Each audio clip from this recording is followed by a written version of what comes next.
একটা ছোট্ট ছেলে যার উচ্চতা ছিল খুব কম, কিন্তু স্বপ্ন ছিল পৃথিবীর থেকেও বড়। আর্জেন্টিনার রোজারিও শহরে ১৯৮৭ সালের ২৪শে জুন জন্ম নিয়েছিল এমন এক শিশু যার পায়ের জাদু একদিন পুরো পৃথিবীকে মুগ্ধ করবে। নাম লিওনেল মেসি।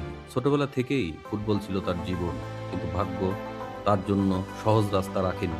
মাত্র ১১ বছর বয়সে জানা গেল তার শরীরে এমন একটি সমস্যা আছে যার চিকিৎসা ব্যয়বহুল। পরিবারের পক্ষে সম্ভব না এই চিকিৎসা করানো। তখন অনেক দরজা বন্ধ হয়ে গিয়েছিল, কিন্তু একটি দরজা খুলেছিল, সেটি বার্সেলোনার। মেসির বয়স মাত্র ১৩ বছর, পাড়ি জমালেন স্পেনে। একটি ছোট্ট কাগজ, কাগজ বললেও ভুল হবে, টিস্যু পেপার। সেই লেখা চুক্তি থেকে শুরু ইতিহাসের সবচেয়ে সুন্দর অধ্যায়গুলোর একটি। লামাসিয়া একাডেমি থেকে উঠে আসা সেই ছোট্ট ছেলেটি ধীরে ধীরে হয়ে উঠলেন বার্সেলোনার প্রাণ, পৃথিবীর ইতিহাস। ২০০৪ সালে বার্সেলোনার মূল দলে অভিষেক, তারপরে ইতিহাস, গোল, অ্যাসিস্ট, রেকর্ড আর অসংখ্য জাদুকরী মুহূর্ত। বার্সেলোনার হয়ে মেসি জিতেছেন অসংখ্য শিরোপা, তিনি হয়েছেন ক্লাব ইতিহাসের সর্বোচ্চ গোলদাতা। একটি যুগকে নিজের নামে লিখেছেন লিওনেল মেসি। ডিফেন্ডাররা তাকে থামাতে পারেনি, সমালোচকরা তাকে ছোট করতে পারেনি, কারণ মেসির সবচেয়ে বড় শক্তি ছিল তার বিশ্বাস। কিন্তু একটা প্রশ্ন সবসময় থেকে গেছে, জাতীয় দলের জার্সিতে মেসি কি পারবেন? সমালোচকরা বলতেন, মেসি তো ক্লাবের, দলের হয়ে ভালো খেলে না, মন থেকে খেলে না।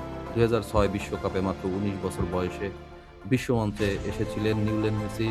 সেই শুরু হয়েছিল এক দীর্ঘ যাত্রা। ২০১০ বিশ্বকাপ, আর্জেন্টিনার স্বপ্ন থেমে যায়। ২০১৪ বিশ্বকাপ ফাইনালে হৃদয় ভাঙে মেসির, পুরো জাতির। পুরো পৃথিবী দেখেছিল একজন মানুষ কতটা চেষ্টা করেও কখনো কখনো অসম্পূর্ণ গল্প নিয়ে ফিরতে হয়। ২০১৮ বিশ্বকাপে আর্জেন্টিনা ব্যর্থ। সমালোচনা আরও বাড়ে। কেউ বলেছিল মেসি ক্লাবের কিংবদন্তি, কিন্তু দেশের জন্য নয়। কিন্তু কিংবদন্তির উত্তর কথায় নয়, মাঠে। ২০২১ সালে কোপা আমেরিকা জয়, বহু বছরের অপেক্ষার অবসান। তারপর আসে ২০২২ কাতার বিশ্বকাপ। মেসির বয়স তখন ৩৫, শেষ সুযোগের লড়াইয়ে নামবে। গ্রুপ পর্বেই প্রথম ধাক্কা, চাপ, সমালোচনা সব পেরিয়ে আর্জেন্টিনা এগিয়ে গেল। ফাইনালে ফ্রান্সের বিপক্ষে এক মহাকাব্যিক ম্যাচ। মেসির ২ গোল, ট্রাইব্রেকারে জয়, আর হাতে উঠল সেই স্বপ্নের ট্রফি, বিশ্বকাপ। যে ট্রফির জন্য পুরো জীবন অপেক্ষা করেছিলেন লিওনেল মেসি, অপেক্ষা করেছিল আর্জেন্টিনা। সেদিন প্রমাণ হয়েছিল বিশ্বাস কখনো পুরনো হয় না।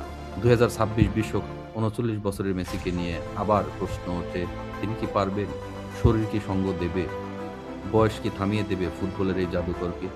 কিন্তু যারা মেসিকে চেনেন তারা জানে এই মানুষ বয়স দিয়ে নয়, বিশ্বাস দিয়ে খেলে। ২০২৬ বিশ্বকাপে তিনি যখন আবার আর্জেন্টিনার জার্সিতে মাঠে নামলেন, সমর্থকদের চোখে আবার সেই একই স্বপ্ন, আবার উড়ন্ত আলজেরিয়ার বিপক্ষে দুর্দান্ত পারফরমেন্স।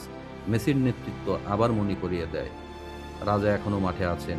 কারণ কিছু খেলোয়াড় শুধু ম্যাচ জেতান, আর কিছু খেলোয়াড় মানুষকে বিশ্বাস জাগিয়ে রাখেন। মেসি সেই দ্বিতীয় ধরনের মানুষ। তিনি শুধু গোল করেন না, তিনি অসম্ভবকে সম্ভব করার সাহস দেন। শিশু বয়সে সেই ছোট্ট ছেলেটি আজ কোটি মানুষের আশা। যে মানুষ বারবার পড়ে গিয়ে আবার উঠে দাঁড়িয়েছে, সেই আজ শেখায়, স্বপ্ন দেখায়, লড়াই চালিয়ে যাও। লিওনেল মেসি একজন ফুটবলার নন, তিনি একজন বিশ্বাসের ফেরিওয়ালা।